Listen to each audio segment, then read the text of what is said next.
Capítulo 9. Muito além da felicidade e da infelicidade existe a paz. O bem supremo além do bem e do mal. Existe diferença entre felicidade e paz interior? Existe.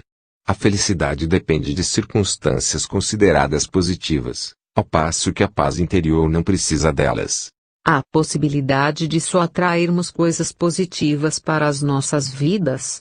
Se a nossa atitude e o nosso pensamento forem sempre positivos, só haverá situações e acontecimentos positivos, não é mesmo? Você pode afirmar, com certeza, o que é positivo e o que é negativo. Já fez o levantamento completo. Muitas pessoas devem ter aprendido bastante com as suas próprias limitações, seus fracassos, suas perdas, suas doenças e sofrimentos. Tudo isso ensinou-as a se desfazer das imagens falsas que tinham de si mesmas, dos desejos e objetivos superficiais ditados pelo ego e lhes deu profundidade, humildade e compaixão. Fez delas pessoas mais reais. Sempre que acontece alguma coisa negativa, há sempre uma lição embutida, embora nem sempre se perceba isso na hora. Uma doença ou um acidente pode mostrar o que há de real ou irreal em uma situação, aquilo que é importante e o que não é. De uma perspectiva mais elevada, as circunstâncias são sempre positivas. Para ser mais preciso, elas não são positivas nem negativas. São do jeito que são. E quando aceitamos as coisas como são, o bem ou o mal deixam de existir em nossas vidas. Só o que existe é um bem supremo, que inclui o mal. Mas, pela perspectiva da mente, existe o bem e o mal, o igual e o diferente, o amor e o ódio. É por isso que no livro do Gênesis está escrito que Adão e Eva não tiveram mais permissão para habitar o paraíso quando comeram da árvore do conhecimento do bem e do mal. Isso me parece negação e ilusão. Quando alguma coisa ruim acontece comigo, ou com alguém chegado a mim, tal como um acidente, uma doença, ou a morte, posso até fingir que não é mal, mas permanece o fato de que isso é mal. Por que negar? Você não está fingindo nada. Só está permitindo uma coisa ser como é, apenas isso. Essa permissão para ser nos transporta para além da mente, com os seus padrões de resistência que geram as polaridades positiva e negativa. É um aspecto fundamental do perdão. Perdoar o presente é até mais importante do que perdoar o passado. Se perdoarmos cada momento, se permitirmos que ele seja como é, não haverá nenhum acúmulo de ressentimento a ser perdoado mais tarde. Lembre-se de que não estamos aqui tratando de felicidade. Por exemplo, quando a pessoa amada acabou de morrer, ou se sentimos a nossa própria morte se aproximar, não podemos nos sentir felizes. É impossível. Mas podemos estar em paz. Pode até haver tristeza e lágrimas, mas, se deixarmos de resistir, conseguiremos perceber uma profunda serenidade por baixo da tristeza, uma calma, uma presença sagrada. Isso é a emanação do ser, isso é a paz interior, o bem que não tem opositores. E se for uma situação sobre a qual eu possa fazer algo a respeito? Como posso permitir que ela exista e mudá-la ao mesmo tempo? Faça o que você tem de fazer. Enquanto isso, aceite o que é. Como mente e resistência significam a mesma coisa para nós, aceitar aquilo que acontece nos liberta na mesma hora do domínio da mente e restabelece a nossa conexão com o ser. Como resultado, as costumeiras motivações do ego para agir, como o medo, a cobiça, o controle, a defesa ou a alimentação do falso sentido do ego, não vão mais funcionar. Uma inteligência muito maior do que a mente passa a dominar tudo e, com isso, uma diferente qualidade de consciência vai influenciar as nossas ações. Aceite o que quer que venha para você nas tramas do destino, pois o que se ajustaria mais adequadamente às suas necessidades. Isso foi escrito há 2000 anos por Marco Aurélio, um homem extraordinário que, além de poderoso, tinha uma grande sabedoria. Parece que a maioria das pessoas precisa vivenciar uma grande carga de sofrimento antes de abandonar a resistência e aceitar, isto é, antes de perdoar. Com o perdão, acontece um milagre do despertar da consciência do ser, através do que aparenta ser o mal, a transformação do sofrimento em paz interior. Todo o mal e todo o sofrimento do mundo vão nos forçar a descobrir quem somos realmente. Assim, aquilo que, de uma perspectiva limitada, percebemos como mal é, na verdade, parte de um bem maior que não tem opositores. Entretanto, isso só se torna uma verdade através do perdão. Sem ele, o mal permanece como mal. Através do perdão, que significa reconhecer a falta de consistência do passado e permitir que o momento presente seja como é acontece um milagre da transformação, não só no lado de dentro, mas também do lado de fora. Um espaço silencioso de uma presença intensa surge dentro de nós e em nossa volta. Quem quer e o que for que penetre no campo da consciência será afetado, algumas vezes de forma clara e imediata, outras em níveis mais profundos, com mudanças só notadas algum tempo depois. Você dissolve a discórdia, cura o sofrimento, desfaz a inconsciência, sem fazer nada, simplesmente sendo e sustentando essa frequência de presença intensa. Pausa.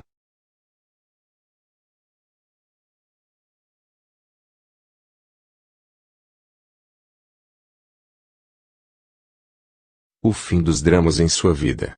Nesse estado de aceitação e paz interior, pode aparecer alguma coisa na vida para ser chamada de má, da perspectiva da consciência comum? Muitas das assim chamadas coisas más que nos acontecem na vida são devidas à inconsciência. Elas são criadas por nós, ou melhor, são criadas pelo ego. Refiro-me a isso, às vezes, como drama. Quando restabelecemos a conexão com o ser e não deixamos mais a mente governar, paramos de criar essas coisas. Mas há muitas pessoas que se apaixonam pelos seus dramas particulares de vida. Identificam-se com suas histórias. O ego governa a vida delas. Investiram nele todo o sentido de eu interior. Até mesmo a busca de uma resposta, de uma solução, ou de uma cura se torna parte dele. O que mais temem é que seus dramas tenham um fim. Enquanto essas pessoas forem a mente, seu maior medo será o próprio despertar. Quando vivemos em uma completa aceitação do que é, todos os dramas da nossa vida chegam ao fim. Ninguém consegue ter a mais leve discussão conosco, não importa quanto tente. Não se pode discutir com alguém completamente consciente. Uma discussão implica uma identificação com a mente e uma determinada posição mental, tal como resistência e reação às posições da outra pessoa. O resultado é que as polaridades opostas ficam mutuamente energizadas. Esses são os mecanismos da inconsciência. Ainda podemos estabelecer o nosso ponto de vista de modo claro e firme, mas não haverá nenhuma força reagindo ao fundo, nenhuma defesa e nenhuma agressão. Assim, não se transformará em um drama. Quando estamos completamente conscientes, deixamos de estar em conflito. Ninguém que esteja em unidade consigo mesmo consegue pensar em conflito, diz o livro A Curso in Miracles, curso em milagres. O livro se refere não só ao conflito com outras pessoas, mas, fundamentalmente, ao conflito dentro de nós, que deixa de existir quando não há mais nenhum desacordo entre as buscas e expectativas da nossa mente e aquilo que é. A impermanência e os ciclos da vida. Enquanto permanecermos na dimensão física e em conexão com a psique humana coletiva, o sofrimento, embora raro, ainda pode acontecer. Não devemos confundi-lo com o sofrimento emocional. Todo sofrimento é criado pelo ego e fruto de uma resistência. Além disso, nessa dimensão, ainda nos sujeitamos à natureza cíclica e à lei da impermanência de todas as coisas, mas já não vemos mais o sofrimento como uma coisa má. Ele simplesmente é. Ao permitir o existir de todas as coisas, uma dimensão mais profunda, por baixo do jogo dos opostos, se revela para nós como uma presença permanente, uma serenidade profunda e estável, uma alegria sem motivos que se situa além do bem e do mal. Essa é a alegria do ser, a paz de Deus. No nível da forma existe nascimento e morte, criação e destruição, crescimento e dissolução de espécies aparentemente independentes. Podemos ver isso em tudo. No ciclo da vida de uma estrela ou de um planeta, em um corpo físico, em uma árvore, em uma flor, na ascensão e queda de nações, de sistemas políticos e de civilizações, e também nos inevitáveis ciclos de lucros e perdas que temos na vida. Existem ciclos de sucesso, como quando as coisas acontecem e dão certo, e ciclos de fracasso, quando elas não vão bem e se desintegram. Você tem de permitir que elas terminem, dando espaço para que coisas novas aconteçam ou se transformem. Se nos apegamos às situações e oferecemos uma resistência neste estágio, significa que estamos nos recusando a acompanhar o fluxo da vida e que vamos sofrer. Não é verdade que o ciclo ascendente seja bom e o ciclo descendente seja ruim, a não ser no julgamento da mente. O crescimento é, em geral, considerado positivo, mas nada pode crescer para sempre. Se o crescimento nunca tivesse fim, poderia acabar em algo monstruoso e destrutivo. É necessário que as coisas acabem, para que coisas novas aconteçam. O ciclo descendente é absolutamente essencial para uma realização espiritual.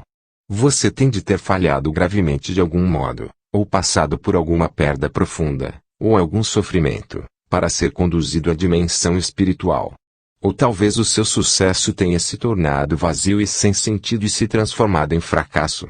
O fracasso está sempre embutido no sucesso, assim como o sucesso está sempre encoberto pelo fracasso. No mundo da forma, todas as pessoas fracassam mais cedo ou mais tarde, e toda conquista acaba em derrota. Todas as formas são impermanentes. Você pode ser ativo e apreciar a criação de novas formas e circunstâncias, mas não se sentirá identificado com elas. Você não precisa delas para obter um sentido de eu interior. Elas não são a sua vida, pertencem à sua situação de vida. Nossa energia física também está sujeita a ciclos. Não consegue estar sempre no máximo. Teremos momentos de baixa e de alta energia. Em alguns períodos, estaremos altamente ativos e criativos, mas em outros tudo vai parecer estagnado. Teremos a impressão de não estarmos indo a lugar nenhum, nem conseguindo nada. Um ciclo pode durar de algumas horas a alguns anos e dentro dele pode haver ciclos longos ou curtos. Muitas doenças são provocadas pela luta contra os ciclos de baixa energia, que são fundamentais para uma renovação. Enquanto estivermos identificados com a mente, não poderemos evitar a compulsão de fazer coisas e a tendência para extrair o nosso valor de fatores externos, tais como as conquistas que alcançamos. Isso torna difícil ou impossível para nós aceitarmos os ciclos de baixa e permitirmos que eles aconteçam. Assim, a inteligência do organismo pode assumir o controle, como uma medida autoprotetora, e criar uma doença com o objetivo de nos forçar a parar, de modo a permitir que uma necessária renovação possa acontecer. A natureza cíclica do universo está intimamente ligada à impermanência de todas as coisas e situações. Buda fez disso uma parte central de seu ensinamento. Todas as circunstâncias são altamente instáveis e estão em um fluxo constante, ou, como ele colocou, a impermanência é uma característica de cada circunstância, de cada situação com que vamos nos deparar na vida. Elas vão se modificar, desaparecer, ou deixar de proporcionar prazer. A impermanência também é um ponto central dos ensinamentos de Jesus. Não acumule tesouros na terra, onde as traças e a ferrugem arruinam tudo, onde os ladrões arrombam as paredes para roubar. Enquanto a mente julgar uma circunstância boa, seja um relacionamento, uma propriedade, um papel social, um lugar, ou o nosso corpo físico, ela se apega e se identifica com ela. Isso faz você se sentir bem em relação a si mesmo e pode se tornar parte de quem você ou pensa que é. Mas nada dura muito nessa dimensão, onde as traças e a ferrugem devoram tudo. Tudo acaba ou se transforma. A mesma condição que era boa no passado, de repente, se torna ruim. A prosperidade de hoje se torna o consumismo vazio de amanhã. O casamento feliz e a lua de mel se transformam no divórcio infeliz ou em uma convivência infeliz. A mente não consegue aceitar quando uma situação com a qual ela tenha se apegado muda ou desaparece. Ela vai resistir à mudança. É quase como se um membro estivesse sendo arrancado do seu corpo. Às vezes ouvimos falar de pessoas que cometeram suicídio porque perderam a fortuna ou tiveram sua reputação arruinada. Esses são casos extremos. Outras pessoas, ao sofrer uma grande perda, tornam-se profundamente infelizes ou adoecem. Não conseguem distinguir a vida da situação de vida. Li recentemente sobre uma famosa atriz que morreu depois dos 80 anos e foi ficando cada vez mais infeliz e reclusa conforme envelhecia. Ela estava identificada com uma circunstância, a sua aparência externa. No início, isso lhe deu um sentido feliz do eu interior, depois um sentido infeliz. Se tivesse sido capaz de se conectar com a vida interior, que é dissociada da forma e do tempo, ela poderia ter aceitado o desaparecimento da beleza, observando-a de um lugar de serenidade e paz. Além do mais, Sua aparência teria se tornado cada vez mais transparente à luz que brilha através da verdadeira natureza, de modo que a beleza externa não teria sumido, mas se transformado em beleza espiritual. Porém, ninguém contou a ela que isso era possível. O tipo de conhecimento mais básico ainda não está ao alcance de todos. Pausa.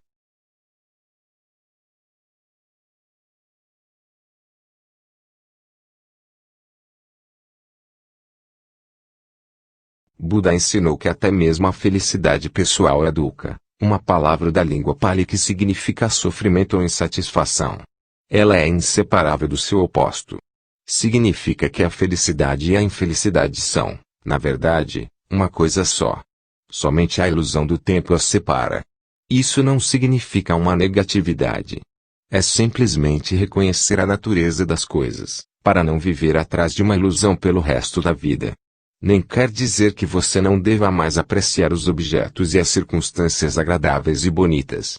Porém, usá-los para procurar aquilo que não podem dar, uma identidade, um sentido de permanência e satisfação, é uma receita para a frustração e o sofrimento. Toda a indústria da propaganda e a sociedade de consumo entrariam em colapso se as pessoas se tornassem iluminadas e deixassem de tentar encontrar as suas identidades através dos objetos. Quanto mais usarmos esse caminho para encontrar a felicidade, mais estaremos nos iludindo.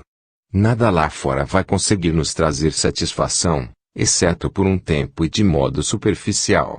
Mas talvez você precise passar por muitas decepções antes de perceber a verdade. Os objetos e as circunstâncias podem lhe dar prazer, mas também vão lhe trazer sofrimento. Eles podem lhe dar prazer, mas não trazer alegria. Alegria não tem uma causa e brota dentro de nós como a alegria do ser. É uma parte essencial do estado de paz interior, conhecido como a paz de Deus. É o nosso estado natural, não algo por que tenhamos de lutar para conseguir. As pessoas, em geral, não percebem que a salvação não está em nada do que façam, possuam ou consigam.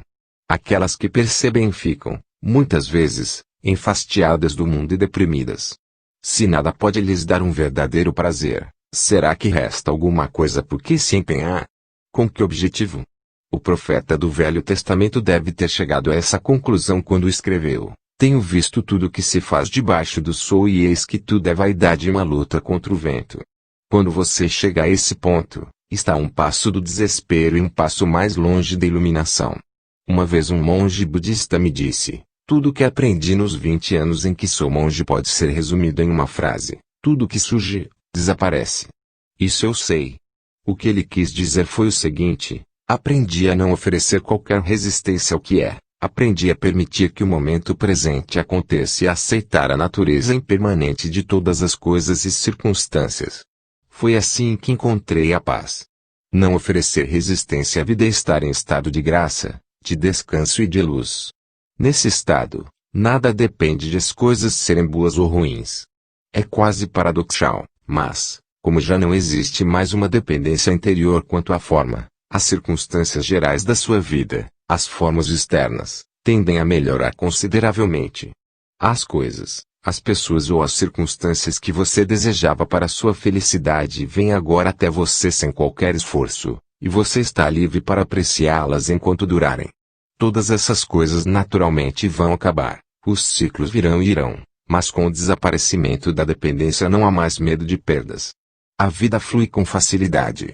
A felicidade que provém de alguma coisa secundária nunca é muito profunda. É apenas um pálido reflexo da alegria do ser, da paz vibrante que encontramos dentro de nós ao entrarmos no estado de não resistência. O ser nos transporta para além das polaridades opostas da mente e nos liberta da dependência da forma. Mesmo que tudo em volta desabe e fique em pedaços, você ainda sentirá uma profunda paz interior. Você pode não estar feliz, mas vai estar em paz. Pausa.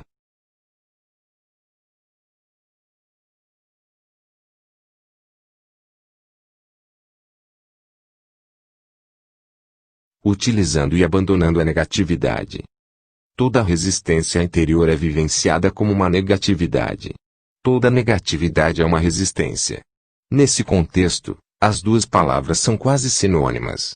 A negatividade vai de uma irritação ou impaciência a uma raiva furiosa, de um humor deprimido ou um ressentimento a um desespero suicida.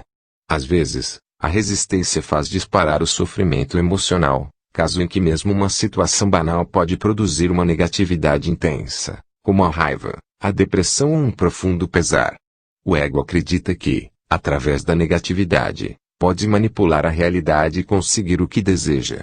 Acredita que, através dela, pode atrair uma circunstância desejável ou dissolver uma indesejável.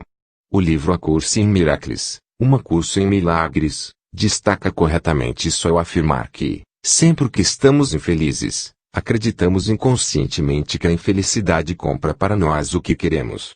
Se você, a mente, não acreditou que a infelicidade funciona, por que a criaria? O fato é que essa negatividade não funciona. Em vez de atrair uma circunstância desejável, ela interrompe ao nascer. Em vez de desfazer uma circunstância indesejável, ela a mantém no lugar. Sua única utilidade é que ela fortalece o ego, e essa é a razão pela qual ele a adora. Uma vez que você tenha se identificado com alguma forma de negatividade, não vai querer que ela desapareça aí, em um nível inconsciente mais profundo, não vai desejar uma mudança positiva. Ela iria ameaçar a sua identidade como uma pessoa depressiva, zangada ou difícil de lidar. Você então passa a ignorar, negar ou sabotar aquilo que é positivo em sua vida. É um fenômeno comum. E também doentio. A negatividade é completamente antinatural. É um poluente psíquico e existe um vínculo profundo entre o envenenamento e a destruição da natureza e a grande negatividade que vem sendo acumulada na psique coletiva humana. Nenhuma outra forma de vida no planeta conhece a negatividade, somente os seres humanos, assim como nenhuma outra forma de vida violenta envenena a terra que a sustenta. Você já viu uma flor infeliz ou um carvalho estressado? Já cruzou com um golfinho deprimido, um sapo com problemas de autoestima, um gato que não consegue relaxar, ou um pássaro com ódio e ressentimento? Os únicos animais que eventualmente vivenciam alguma coisa semelhante à negatividade, ou mostram sinais de comportamento neurótico, são os que vivem em contato íntimo com os seres humanos e assim se ligam à mente humana e à insanidade deles. Observe as plantas e animais, aprenda com eles a aceitar aquilo que é e a se entregar ao agora. Deixe que eles lhe ensinem o que é ser, o que é integridade, estar em unidade, ser você mesmo, ser verdadeiro. Aprenda como viver e como morrer, e como não fazer do viver e do morrer um problema. Vivi com alguns mestres todos eles gatos. Até mesmo os patos me ensinaram importantes lições espirituais. Observá-los é uma meditação. Como eles flutuam em paz, de bem com eles mesmos, totalmente presentes no agora, dignos e perfeitos, tanto quanto uma criatura sem mente pode ser. Eventualmente, no entanto, dois patos vão se envolver em uma briga, algumas vezes sem nenhuma razão aparente ou porque um pato penetrou no espaço particular do outro. A briga geralmente dura só alguns segundos e então os patos se separam, nadam em direções opostas e batem suas asas com força, por algumas vezes. Então continuam a nadar em paz, como se a briga nunca tivesse acontecido. Quando observei isso pela primeira vez, percebi, num relance, que ao bater as asas eles estavam soltando a energia acumulada, evitando assim que ela ficasse aprisionada no corpo e se transformado em negatividade. Isso é sabedoria natural. É fácil para eles porque não têm uma mente para manter vivo o passado, sem necessidade, e então construir uma identidade em volta dele. Uma emoção negativa não poderia também conter uma mensagem importante? Por exemplo, se me sinto deprimido com frequência, será que pode ser um sinal de que existe alguma coisa errada com a minha vida e isso pode me forçar a olhar para a minha situação de vida e fazer mudanças? Poderia. As emoções negativas repetitivas podem, às vezes, conter uma mensagem, como ocorre com as doenças. Qualquer mudança que você faça, seja ela relacionada com seu trabalho, seus relacionamentos ou seu ambiente, é apenas uma máscara, a menos que se origine de uma mudança no seu nível de consciência. E até onde isso interessa, só pode significar uma coisa: estar mais presente. Quando você já tiver alcançado um certo grau de presença, não precisa mais da negatividade para lhe dizer o que é necessário na sua situação de vida. Mas, enquanto a negatividade estiver lá, utilize. Use-a como um tipo de sinalizador, um lembrete para estar mais presente. Como impedimos que a negatividade surja e como nos livramos dela, já que está lá? Como já afirmei, você não deixa que ela surja ao estar completamente presente. Não desanime. Ainda são poucas as pessoas no planeta que conseguem manter um estado contínuo de presença, embora algumas já estejam chegando bem perto. Acredito que logo serão muitas. Sempre que perceber alguma forma de negatividade crescendo dentro de você, não olhe para ela como um fracasso, mas sim como um sinal que está lhe dizendo: acorde. Largue a sua mente. Esteja presente. Existe um romance de Aldous Huxley chamado A Ilha, escrito em seus últimos anos de vida, quando ele ficou muito interessado nos ensinamentos espirituais. Conta a história de um homem que naufragou perto de uma ilha isolada do resto do mundo. Essa ilha era habitada por uma civilização especial. A coisa estranha sobre ela é que seus habitantes, diferente do resto do mundo, eram sádios, de verdade. A primeira coisa que o náufrago percebe são os papagaios multicoloridos empoleirados nas árvores, que davam a impressão de estar repetindo as palavras atenção. Aqui agora. Atenção. Aqui agora. Adiante, descobrimos que os habitantes da ilha ensinaram essas palavras aos papagaios para que fossem sempre lembrados para ficar presentes. Portanto, sempre que sentir a negatividade crescer dentro de você, causada ou não por um fator externo, um pensamento ou mesmo nada em particular, olhe para ela como se fosse uma voz dizendo atenção. Aqui agora. Acorde. Até mesmo a mais leve irritação é significativa e precisa ser conhecida e observada. Do contrário, haverá um aumento cumulativo de reações não observadas. Como afirmei anteriormente, você pode descartá-la assim que perceber que não quer ter esse campo de energia no seu interior e que ele não tem nenhum objetivo. Mas certifique-se de que você se livrou completamente dela. Se não conseguir, simplesmente aceite que ela está ali e concentre a sua atenção no sentimento. Uma alternativa para descartar uma reação negativa é fazê-la desaparecer ao imaginar a si mesmo se tornando transparente para a causa externa da reação. Recomendo que você pratique primeiro com as coisas do dia a dia. Vamos dizer que você esteja em casa. De repente, vindo da rua, começa a soar um alarme insistente de carro. Surge uma irritação. Qual é o objetivo dessa irritação? Nenhum até aqui. Por que você a criou? Você não a criou. Quem criou foi a mente. Ela teve uma reação totalmente automática, totalmente inconsciente. Porque a mente a criou. Porque ela sustenta a crença inconsciente de que a resistência dela, que você absorve como alguma forma de negatividade ou infelicidade, vai dissolver a condição indesejada. Isso naturalmente é uma ilusão. A resistência que ela cria, nesse caso a irritação ou raiva, é muito mais desagradável do que a causa original que ela está tentando desfazer. Tudo isso pode ser transformado em prática espiritual. Sinta-se ficando transparente, sem a solidez de um corpo material. Agora, permita que o barulho, ou o que estiver causando a emoção negativa, passe através de você. Ele não está mais golpeando uma parede sólida dentro de você. Como disse, pratique primeiro com as coisas simples. O alarme do carro, o choro de uma criança, o barulho do tráfego. Em vez de ter uma parede de resistência dentro de você, que é atingida de modo constante e doloroso pelas coisas que não deveriam estar acontecendo, deixe que tudo passe através de você. Alguém diz alguma coisa grosseira para ferir você.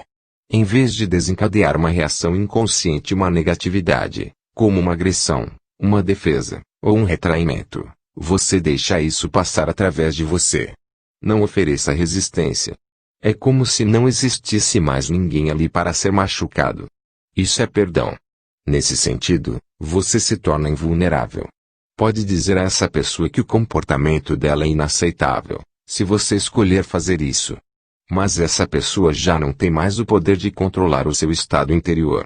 Você passa a estar em seu poder, não mais em poder de alguém, nem sob o governo da mente. Quer seja um alarme de carro, uma pessoa grosseira, uma inundação, um terremoto, ou a perda de todos os seus bens, o mecanismo de resistência é o mesmo. Pratico a meditação, frequento seminários, leio muito sobre espiritualidade, em busca de um estado de não resistência. Mas, se você me perguntar se encontrei a verdadeira paz interior, minha resposta teria que ser não. Porque não a encontrei. O que mais posso fazer? Você ainda está procurando lá fora e não consegue escapar do modo de busca. Talvez o próximo seminário lhe traga a resposta, talvez aquela nova técnica. Diria a você, não busque a paz. Não busque nenhum outro estado além daquele em que você está agora. Do contrário, vai criar um conflito interno e uma resistência inconsciente. Perdoe a si mesmo por não estar em paz. No momento em que você aceitar completamente a sua intranquilidade, ela se transformará em paz. Qualquer coisa que você aceite completamente vai lhe levar até lá, vai levar você até a paz. Esse é o milagre da entrega. Pausa.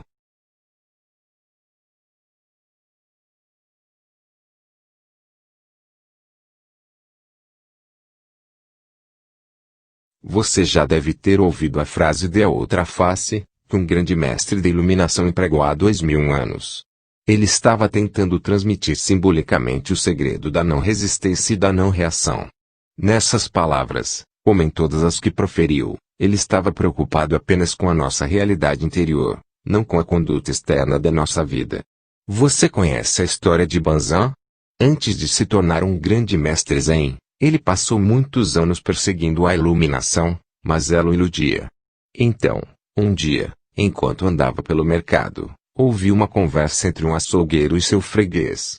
"Me dê o melhor pedaço de carne que você tem aí", disse o freguês.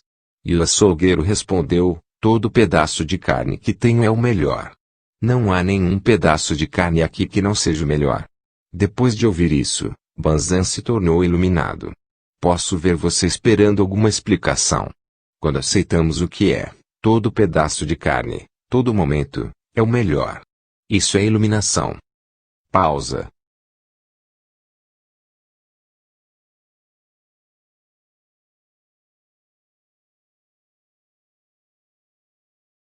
A natureza da compaixão. Tendo ultrapassado as fronteiras construídas pela mente, você passa a ser como um lago profundo. Sua situação de vida e o que acontece no mundo exterior são a superfície do lago, às vezes calmo, às vezes cheio de ondas por causa do vento, conforme os períodos e as estações. Lá no fundo, porém, o lago é sempre sereno. Você é esse lago por inteiro, não apenas a superfície, e está em contato com a sua própria profundidade, que permanece absolutamente serena. Você não reage a uma mudança ao se apegar mentalmente a qualquer situação. A sua paz interior não depende dela. Você se fixa no ser, imutável, eterno, imortal, e não é mais dependente da satisfação ou da felicidade do mundo exterior, das formas constantemente flutuantes. Você pode desfrutá-las, brincar com elas, criar novas formas, apreciar a beleza de todas. Mas não tem mais necessidade de se apegar a nenhuma delas. Quando você consegue se desprender desse jeito, não significa que também se distancia dos outros seres humanos. Pelo contrário. Enquanto você não está consciente do ser, a realidade dos outros seres humanos vai causar uma ilusão, porque você ainda não encontrou a sua realidade. A mente vai gostar ou não da forma deles, não só do corpo, mas também da mente deles. O verdadeiro relacionamento só é possível quando existe uma consciência do ser. A partir do ser, você vai perceber o corpo e a mente da outra pessoa como se fosse uma tela, por trás da qual você pode sentir a verdadeira realidade deles, como você sente a sua. Assim, ao se confrontar com o sofrimento de outra pessoa ou com um comportamento inconsciente, você fica presente e em contato com o ser e, desse modo, é capaz de olhar além da forma e sentir o ser radiante e puro da outra pessoa. No nível do ser, todo sofrimento é visto como uma ilusão, uma consequência da identificação com a forma. Milagres de cura às vezes acontecem através dessa descoberta, através do despertar da consciência do ser nos outros traços se estiverem prontos. Isso é compaixão? Sim. A compaixão é a consciência de uma forte ligação entre você e todas as criaturas. Mas existem dois lados da compaixão, dois lados dessa ligação. De um lado, como ainda estamos aqui como um corpo físico, partilhamos a vulnerabilidade e a mortalidade da nossa forma física com todos os outros seres humanos e todos os seres vivos. Na próxima vez que disser não tenho nada em comum com essa pessoa, lembre-se de que você tem muitas coisas em comum. Daqui a alguns anos, 2 ou 70, não faz muita diferença traço. Os dois terão corpos apodrecidos, depois serão pó, depois nada restará. Isso é uma percepção humilde e sensata que não deixa muito espaço para o orgulho. Isso é um pensamento negativo? Não, apenas um fato. Por que fechar os olhos para isso? Nesse sentido há uma completa igualdade entre você e todas as outras criaturas. Uma das mais poderosas práticas espirituais é meditar profundamente sobre a mortalidade das formas físicas, inclusive da sua. Isso se chama morrer antes que você morra. Vá fundo nisso. A sua forma física está se dissolvendo, é nada. Então surge um momento quando todas as formas mentais ou pensamentos também morrem. Mas você ainda está lá, a presença divina que você é, radiante, completamente consciente. Nada que é real morre de verdade, somente os nomes, as formas e as ilusões. Pausa.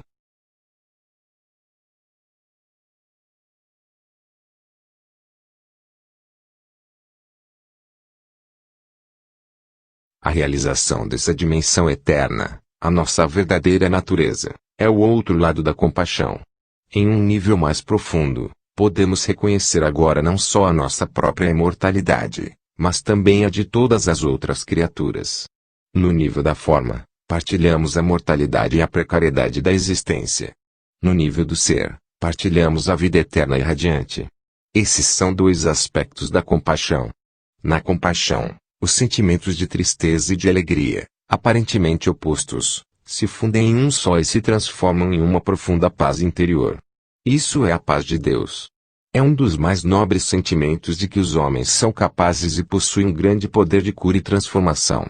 Mas a verdadeira compaixão, como acabei de descrever, ainda é rara. Ter uma profunda empatia pelo sofrimento de um outro ser exige um alto nível de consciência, mas representa apenas um lado da compaixão. Não é completo. A verdadeira compaixão vai além da empatia ou da simpatia. Não acontece até que a tristeza se misture com a alegria do ser além da forma, a alegria da vida eterna. Em direção a uma ordem de realidade diferente. Não concordo que o corpo precise morrer. Estou convencido de que podemos obter a imortalidade física. Acreditamos na morte e é por isso que o corpo morre. O corpo não morre porque acreditamos na morte.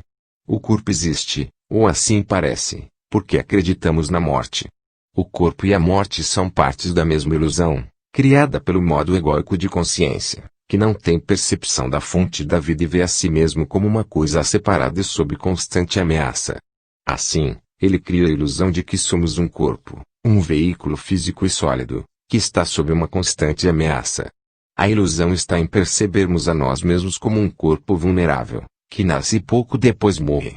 Corpo e morte, uma ilusão. Um não existe sem o outro. Queremos manter um lado da ilusão e nos livrarmos do outro, mas isso é impossível. Entretanto, você não pode escapar do corpo, nem tem de fazer isso. O corpo é uma percepção incrivelmente distorcida da nossa verdadeira natureza. Mas a nossa verdadeira natureza está disfarçada em algum lugar dentro dessa ilusão, não do lado de fora, portanto o corpo ainda é o único ponto de acesso a ela. Se você vê um anjo, mas o confunde com uma estátua de pedra, tudo o que você precisa fazer é adaptar a sua visão e olhar mais de perto para a estátua de pedra, e não olhar para outro lado. Você então percebe que aquilo nunca foi uma estátua de pedra. Se a crença na morte cria o corpo, porque um animal tem corpo. Um animal não tem um ego e não acredita na morte. Mas ele morre, ou parece que morre. Lembre-se de que a nossa percepção do mundo é um reflexo do nosso estado de consciência. Não estamos separados dele e não há um mundo objetivo fora dele. A cada momento, a nossa consciência cria o mundo em que habitamos. Um dos maiores insights que a física moderna teve foi o da unidade entre observador e observado. A pessoa que conduz a experiência, a consciência observadora, não pode ser separada dos fenômenos observados, e uma nova maneira de olhar leva os fenômenos observados a se comportarem de maneira diferente. Se você acredita na separação e na luta pela sobrevivência, Vê essa crença refletida à sua volta e as suas percepções acabam sendo governadas pelo medo. Você vive num mundo de morte, lutas, uns atacando e matando os outros. Nada é o que parece ser. O mundo que você criou e vê através da mente pode parecer um lugar bem imperfeito, até mesmo um vale de lágrimas. Mas o que quer que você perceba é somente uma espécie de símbolo, como uma imagem em um sonho. É o jeito pelo qual a sua consciência interpreta e interage com a dança de energia molecular do universo. Essa energia é o material bruto da assim chamada realidade física. Você a vê em termos de corpos e de nascimento e morte, ou como uma luta pela sobrevivência. Existe um número infinito de interpretações diferentes, de mundos completamente diferentes, tudo dependendo do que a consciência percebe. Cada ser é um ponto focal da consciência e cada ponto focal cria o seu próprio mundo, embora todos esses mundos se interliguem. Existe um mundo humano, um mundo das formigas, um mundo dos golfinhos, etc. Existem incontáveis seres cuja frequência de consciência é tão diferente da nossa que provavelmente não temos consciência da existência deles, assim como eles não têm da nossa. Seres altamente conscientes da ligação que mantêm com a fonte habitam um mundo que para nós pareceria com um domínio celeste. Mas ainda assim todos os mundos são basicamente um só. No momento em que a consciência humana coletiva tiver se transformado, a natureza e o reino animal irão refletir essa transformação. Aqui está a afirmação da Bíblia de que no futuro o leão vai se deitar ao lado da ovelha. Isso aponta para a possibilidade de um ordenamento da realidade completamente diferente. O mundo tal qual se apresenta para nós é em grande parte um reflexo da mente. Sendo o medo uma consequência inevitável da ilusão criada pelo ego, é um mundo dominado pelo medo. Assim como as imagens em um sonho são símbolos dos estados interiores e dos sentimentos, assim a nossa realidade coletiva é uma expressão simbólica do medo e das pesadas camadas de negatividade até agora acumuladas na psique coletiva humana. Não estamos separados do nosso mundo, então, quando a maioria dos humanos se tornar livre da ilusão egóica, essa mudança interior vai afetar toda a criação. Vamos, literalmente, viver em um novo mundo. É uma mudança na consciência do planeta. O estranho ensinamento budista que toda árvore e toda folha de grama irão finalmente se tornar iluminadas aponta para a mesma verdade. De acordo com a São Paulo, toda a criação está à espera de que os homens obtenham a iluminação. É assim que interpreto suas palavras. A criação aguarda, com impaciência, a revelação dos filhos de Deus. São Paulo diz que todo o universo vai se redimir através disso, ao escrever. Sabemos, com efeito, que a criação inteira geme, ainda agora, com as dores do parto. O que está nascendo é uma nova consciência e, como um reflexo inevitável, um novo mundo. Isso também está relatado no livro das Revelações do Novo Testamento. Vi, então, um novo céu e uma nova terra, porque o primeiro céu e a primeira terra desapareceram. Mas não confunda causa e efeito. Nossa primeira tarefa não é buscar a salvação através da criação de um mundo melhor, mas sim despertar da nossa identificação com a forma. Não estamos mais presos a este mundo, a este nível de realidade. Podemos sentir nossas raízes no não manifesto e assim estamos livres do apego ao mundo manifesto.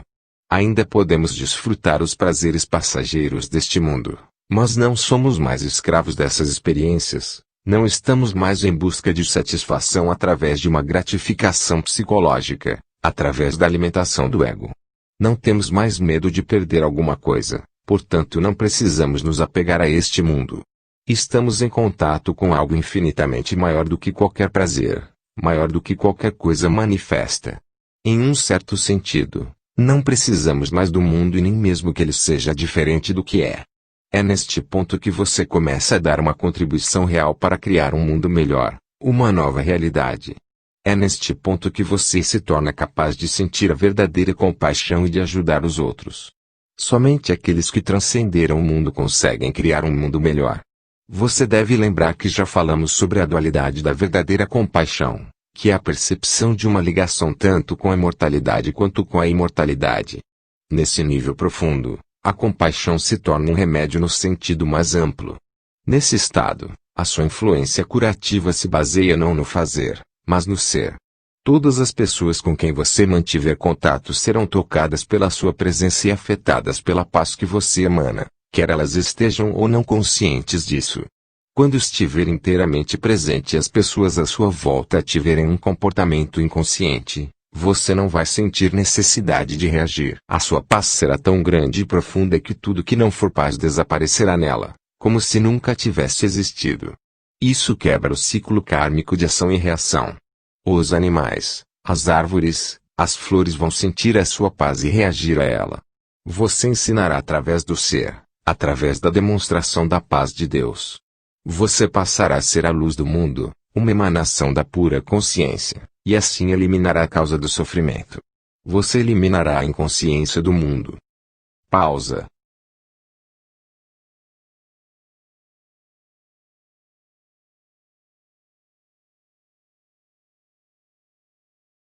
Isso não significa que você não possa também ensinar através da ação, por exemplo, ao apontar como se desidentificar da mente, reconhecer padrões inconscientes no interior de alguém, etc. Mas quem você é será sempre um ensinamento transformador do mundo mais vital e mais poderoso do que o que você disser, e até mais essencial do que o que você fizer. Além disso, reconhecer a primazia do ser, e assim trabalhar no nível da causa, não exclui a possibilidade de que a sua compaixão possa simultaneamente se manifestar no nível da ação e do efeito, ao aliviar o sofrimento sempre que você o encontrar. Quando alguém faminto lhe pedir pão e você tiver, você vai dar. Mas, ao dar o pão, mesmo que o seu contato seja muito breve, o mais importante será esse momento do ser partilhado, do qual o pão é apenas um símbolo. Uma cura profunda se instala internamente. Nesse momento, não há doador nem receptor. Como podemos criar um mundo melhor sem acabar primeiro com grandes males, como a fome e a violência? Todos os males são efeito da inconsciência. Podemos aliviar os efeitos da inconsciência, mas não podemos eliminá-los, a menos que eliminemos sua causa. A verdadeira transformação acontece no interior, não no exterior. Querer aliviar o sofrimento do mundo é uma coisa muito nobre, mas lembre-se de não se concentrar exclusivamente no exterior, do contrário você vai sentir frustração e desespero. Sem uma profunda mudança na consciência humana, o sofrimento é um buraco sem fundo. Portanto, não permita que a sua compaixão se torne unilateral. A empatia com o sofrimento do outro e o desejo de ajudar devem ser equilibrados com uma profunda percepção da natureza eterna de todas as coisas e com a consciência do aspecto ilusório de todos os sofrimentos. Permita que a sua paz inunde tudo o que você fizer e estará atuando sobre o efeito e a causa ao mesmo tempo. Se quiser impedir que os seres humanos destruam uns aos outros e acabem com o planeta, lembre-se de que, assim como não consegue combater a escuridão, você também não pode combater a inconsciência. Se tentar fazer isso, a oposição polar vai se tornar fortalecida e mais profundamente arraigada. Você vai se identificar com uma das polaridades, vai criar um inimigo e será conduzido ao seu interior inconsciente. Eleve a consciência ao disseminar a informação, ou melhor, pratique a resistência passiva. Mas tenha certeza de que você não carrega nenhuma resistência interior, nenhum ódio, nenhuma negatividade. Ame os seus inimigos, disse Jesus. O que, obviamente, significa, não tenha inimigos. Uma vez que você se envolve em atuar no nível do efeito, é muito fácil se perder dentro dele. Fique alerta e muito, muito presente. A causa não tem de permanecer o seu foco inicial, o ensinamento de iluminação, o seu propósito principal, e a paz, o seu mais precioso presente para o mundo.